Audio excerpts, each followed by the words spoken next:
Please pardon this brief interruption. Your regular programming will return momentarily, but we've been monitoring the airwaves, and some of you have been very naughty. You just don't seem to get that it's over and we've won. It will all be so much easier for you once you accept your fate. It won't be so bad, really, and we'll take very good care of you. We've always taken the best care of our servants.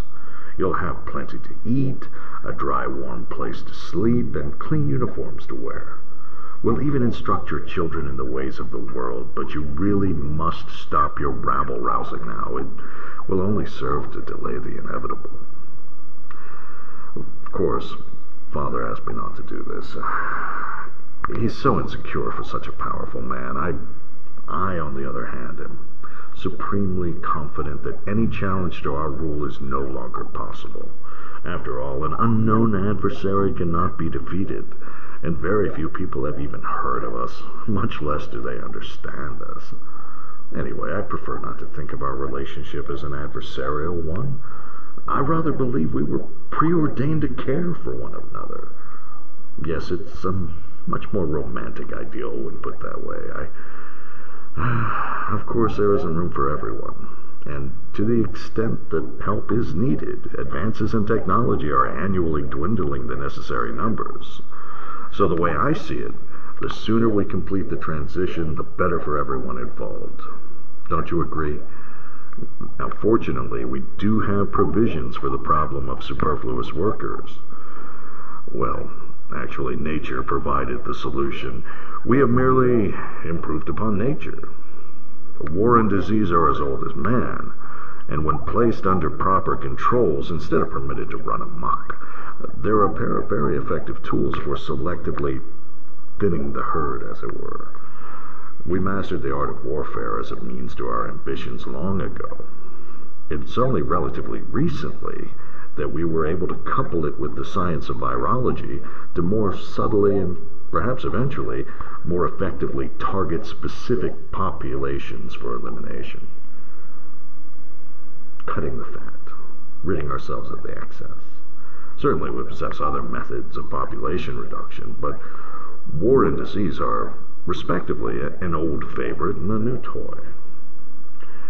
The need to restrict the labor supply cannot be overstated. A perfect balance must be maintained between our two populations if the desired stability is to be achieved.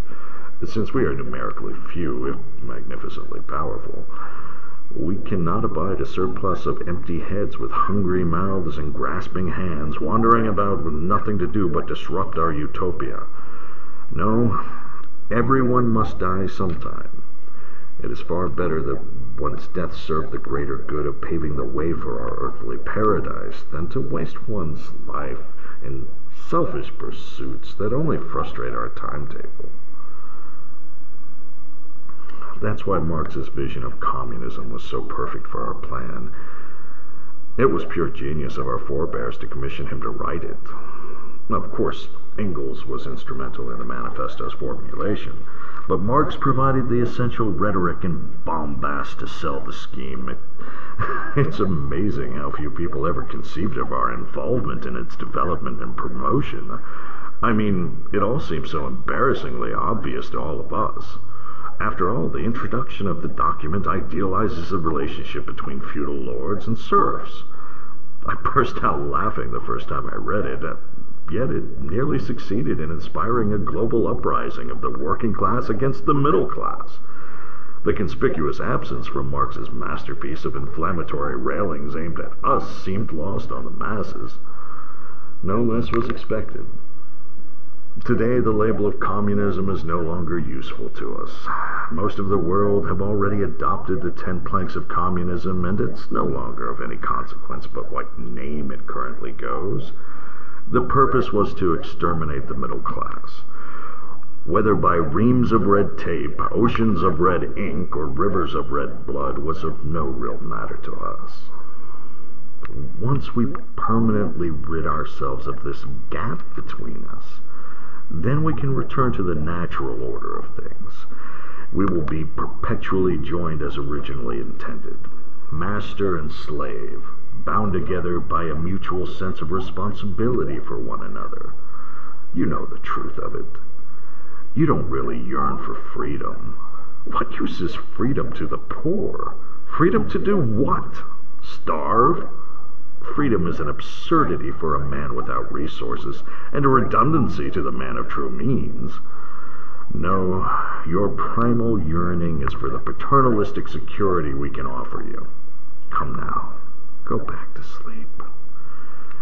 You know, there are those among us who advocate a more radical tack.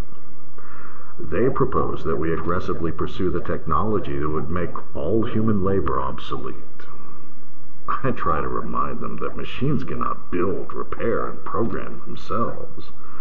They maintain that they are working on that problem and seem confident that they can solve it. They even propose a scenario in which the machines will be used to exterminate the eaters once the technology is perfected. Their determination is based on their mistaken belief that man is an irredeemable malcontent and rebel. Those who promote this line of thinking ignore history. History demonstrates quite well that man is very adaptable to subjugation.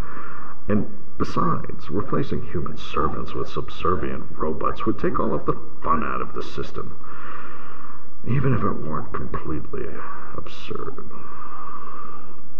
So, you see, it is crucial to your future that you refrain from these foolish and futile acts of rebellion. They will accomplish nothing but to list your name among those to be purged for the sake of the new order. So, go back to sleep. If you have any trouble, just count yourselves.